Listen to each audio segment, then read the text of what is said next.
मेरे प्यारे बच्चों, जीनियस कोचिंग इंस्टीट्यूट के यूट्यूब चैनल पर आप लोगों का बहुत बहुत स्वागत और अभिनंदन। मेरे प्यारे बच्चों, आज का हमारा जो बहुत ही इंपॉर्टेंट टॉपिक है वो है बेटा वैद्युत द्विध्रुव की निरक्षीय स्थिति में स्थित बिंदु पर वैद्युत क्षेत्र की तीव्रता ज्ञात करने का सूत्र। वैद्युत द्विध्रुव की निरक्षीय स्थिति में स्थित बिंदु पर वैद्युत क्षेत्र की तीव्रता ज्ञात करने का सूत्र। Intensity of electric field due to an electric dipole in equatorial line. मेरे प्यारे बच्चों, जैसा कि आपके सामने फिगर बना हुआ है, आइए सीधे फिगर पर चलते हैं। यह आपका वैद्युत द्विध्रुव AB है। वैद्युत द्विध्रुव AB हम लोग जानते हैं। वैद्युत द्विध्रुव क्या है? वैद्युत द्विध्रुव एक ऐसा निकाय है जिसमें दो परिमाण में समान परंतु विपरीत आवेश एक दूसरे से अल्प दूरी पर स्थित होते हैं। तो मेरे प्यारे बच्चों, कैपिटल A और कैपिटल B ये आपका एक वैद्युत द्विध्रुव है। A पर प्लस Q आवेश रखा है जबकि बेटा B पर माइनस Q आवेश स्थित है। इन दोनों के बीच की जो दूरी है वो 2 स्मॉल l। चूंकि हमने कहा था कि अल्प दूरी हमेशा 2l लेते हैं, चूंकि मध्य बिंदु से अगर दूरी हमें आधी करनी हो तो l करना आसान रहता है।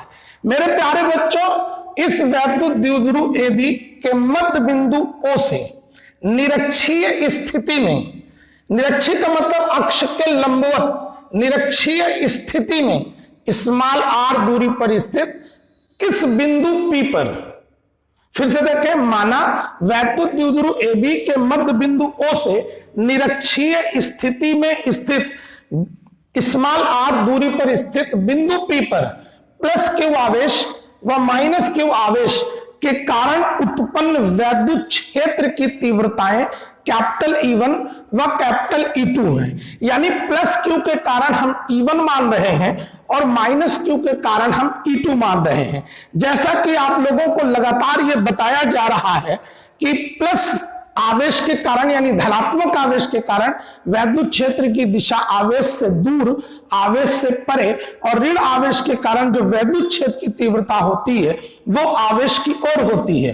तो मेरे प्यारे बच्चों, हम ये मान रहे हैं कि प्लस Q आवेश के कारण उत्पन्न वैद्युत क्षेत्र की तीव्रता बिंदु P पर E1 है और माइनस Q आवेश के कारण E2 है।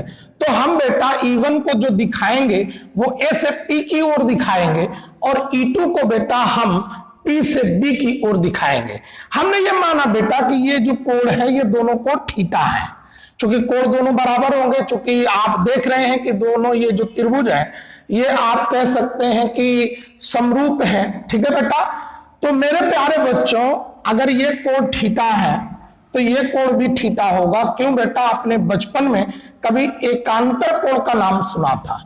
इसी तरह ये कोण अगर थीटा है तो E1 जो है ये भी, ये आपकी जो है एक क्षैतिज रेखा है जो कि आधार के यानी इस वैद्युत द्विध्रुव के समांतर है। तो मेरे प्यारे बच्चों, अगर ये कोण थीटा है तो ऊपर ये कोण भी थीटा होगा। क्यों बेटा? चूंकि दोनों संगत कोण हैं। ये कोण इसके बराबर होगा। क्यों बेटा? बचपन में एकांतर कोण पढ़ा गया था। मेरे प्यारे बच्चों, अब वैद्युत क्षेत्र की जो तीव्रता E1 है उसे हम ऊर्ध्वाधर और क्षैतिज घटक में तोड़ेंगे। तो आपको बताया गया जिधर कोण बना होता है वो cos थीटा का घटक, जिसके संग कोण नहीं होता है वो sin थीटा का घटक। तो बेटा ये हो गया E1 cos थीटा, ऊर्ध्वाधर घटक होगा E1 sin थीटा। इसी तरह E2 को भी हम दो कंपोनेंट यानी दो घटकों में डिवाइड करेंगे। इधर देखो E2 के साथ ये एंगल थीटा बना है तो ये क्षैतिज घटक हो जाएगा E2 cos थीटा और ये हो जाएगा बेटा E2 sin थीटा। ये तो रहा बेटा इनको घटकों को तोड़ना, यहीं पर बच्चों को दिक्कत आती है। ये E1 है और ये क्षैतिज से थीटा एंगल पर है तो E1 के दो कंपोनेंट होंगे। क्षैतिज यानी हॉरिजॉन्टल कंपोनेंट होगा E1 cos थीटा, ऊर्ध्वाधर कंपोनेंट यानी vertical component E1 sin theta. इसी तरह बेटा E2 जो है इस हॉरिजॉन्टल लाइन के साथ भी थीटा एंगल बना रहा है, इसलिए E2 का जो हॉरिजॉन्टल यानी जो क्षैतिज घटक होगा वो होगा E2 cos थीटा, और वर्टिकल जो कंपोनेंट होगा यानी ऊर्ध्व जो घटक होगा वो E2 sin थीटा। मेरे प्यारे बच्चों, अब आइए इस दूरी की बात करें। अगर त्रिभुज AOP लें तो बेटा एक समकोण त्रिभुज है।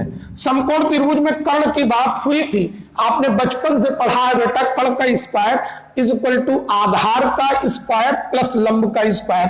तो उसी बेस पर पाइथागोरस प्रमेय लगाओगे तो ये क्या होगा, under root R square plus L square. Same उसी स्टाइल से बेटा आपकी जो बीपी दूरी है वो भी क्या होगी, under root R square plus L square. कैसे बेटा, पाइथागोरस प्रमेय को हमने यूज किया है। अब आइए हम लोगों को यह ध्यान देना है कि ये बिंदु P जो है इस पर वैद्युत क्षेत्र की तीव्रता क्या है, E1, यानी प्लस Q आवेश के कारण, प्लस Q आवेश के कारण बिंदु P पर उत्पन्न वैद्युत क्षेत्र की तीव्रता, वैद्युत क्षेत्र की तीव्रता क्या होगा बेटा, E1 is equal to 1/4 pi epsilon naught. ठीक है बेटा, ये चार्ज है Q और डिस्टेंस क्या रखेंगे बेटा, AP का स्क्वायर। यहां हो जाएगा E1 is equal to 1/4 pi epsilon naught Q upon AP की जगह अंडर रूट वही बेटा R square plus L square का होल स्क्वायर। आप लोग इत्मीनान से देखते रहिए।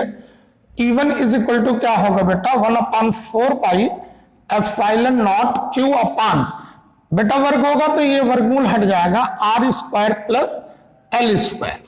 ठीक है बाबू, क्योंकि बेटा हमारे इस बोर्ड पर थोड़ा जगह कम है तो हमें मिटा मिटा के लिखना है, तो पहले आप लोग इतना ध्यान से देख लेंगे। मेरे प्यारे बच्चों, इसी तरह अगर हम लोग अब देखेंगे सेम माइनस Q आवेश, यानी माइनस Q आवेश के कारण बिंदु P पर उत्पन्न वैद्युत क्षेत्र की तीव्रता, यानी इस माइनस Q के कारण जो E2 है, तो क्या हो जाएगा बेटा, E2 इज इक्वल टू वही स्टाइल 1/4 पाई एप्सिलॉन नॉट, यहां पे क्या होगा Q अपान BP का स्क्वायर।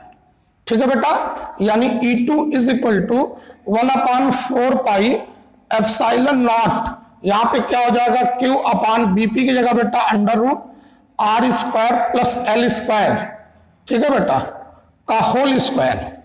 तो क्या होगा बाबू, E2 is equal to 1/4 pi epsilon naught Q upon R square plus L square. चूंकि बेटा जब वर्ग होगा तो वर्गमूल हट जाएगा। आप लोग एक बार इसको भी ध्यान से देख लें।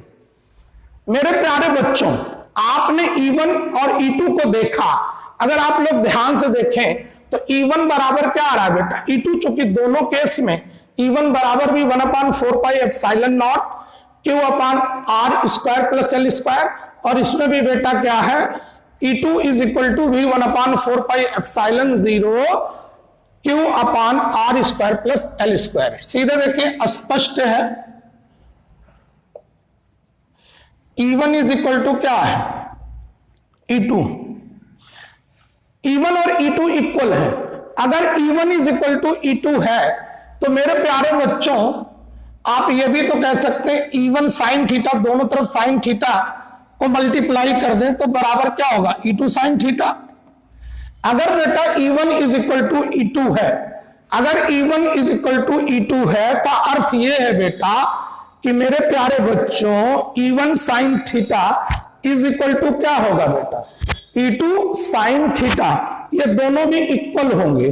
ठीक है बेटा, क्योंकि दोनों तरफ साइन थीटा का मल्टीप्लीकेशन कराया गया है। अब देखो बेटा, अब आप इस अपने फिगर को देखो, E1 साइन थीटा ऊपर की तरफ है और E2 साइन थीटा नीचे की तरफ है। तो ये दोनों क्या है, दोनों परिमाण में बराबर हैं, परंतु क्या है, इनकी दिशाएं परस्पर विपरीत हैं। दोनों परिमाण में बराबर हैं परंतु दिशाएं विपरीत हैं। क्या है? दिशाएं विपरीत हैं। अतः यह एक दूसरे को निरस्त कर देंगे। क्या कर देंगे बेटा? निरस्त कर देंगे। आप ध्यान से इस फिगर को देखिए। E1 sin थीटा ऊपर की तरफ, E2 sin थीटा नीचे की तरफ, दोनों परिमाण में परस्पर बराबर है, इसलिए ये एक दूसरे को क्या करेंगे बेटा? निरस्त कर देंगे, कैंसिल कर देंगे। अब देखो बेटा, केवल क्या बचा? बिंदु P पर अब E1 cos थीटा और E2 cos थीटा बच रहे हैं और इनकी दोनों की डायरेक्शन सेम है। तो अगर बिंदु P पर परिणामी वैद्युत क्षेत्र की तीव्रता कैपिटल E हो तो आइए मेरे प्यारे बच्चों, ये एक दूसरे को निरस्त कर दिए। आप लोग समझदार हैं, समझ रहे हैं। आप लोग जब वीडियो देखे ना, थोड़ा बहुत कभी रफ कॉपी लेकर बैठा करिए और मेरे प्यारे बच्चों जो बातें अच्छी लगे उसे नोट भी करते रहें। आपको पूरा डेरिवेशन आसानी से समझ में आ जाएगा। अब देखो बेटा, E1 sin थीटा और E2 sin थीटा एक दूसरे को कैंसिल कर दिए, तो बिंदु P पर हमारे पास जो कंपोनेंट बचे वो E1 cos थीटा और E2 cos थीटा, और दोनों डायरेक्शन सेम है। तो अगर बिंदु P पर परिणामी वैद्युत क्षेत्र की तीव्रता कैपिटल E हो तो कैपिटल E किसके बराबर होगा बेटा? E1 cos थीटा और E2 cos थीटा के बराबर होगा। अब देखो बेटा, यदि बिंदु P पर परिणामी वैद्युत क्षेत्र की तीव्रता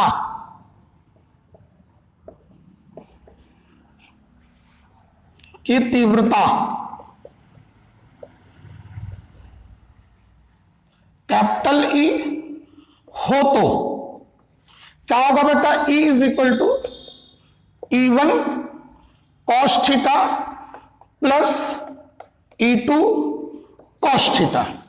चूंकि बेटा E1 cos थीटा और E2 cos थीटा दोनों एक ही साइड में, तो capital E is equal to E1 की जगह वही बेटा 1/4 pi epsilon naught Q upon R square plus L square, आगे cos थीटा, E2 की जगह वही बेटा 1/4 pi epsilon naught Q upon R square plus L square, और यहां बेटा cos थीटा। अब आपको दोनों सेम चीजें दिख रही हैं।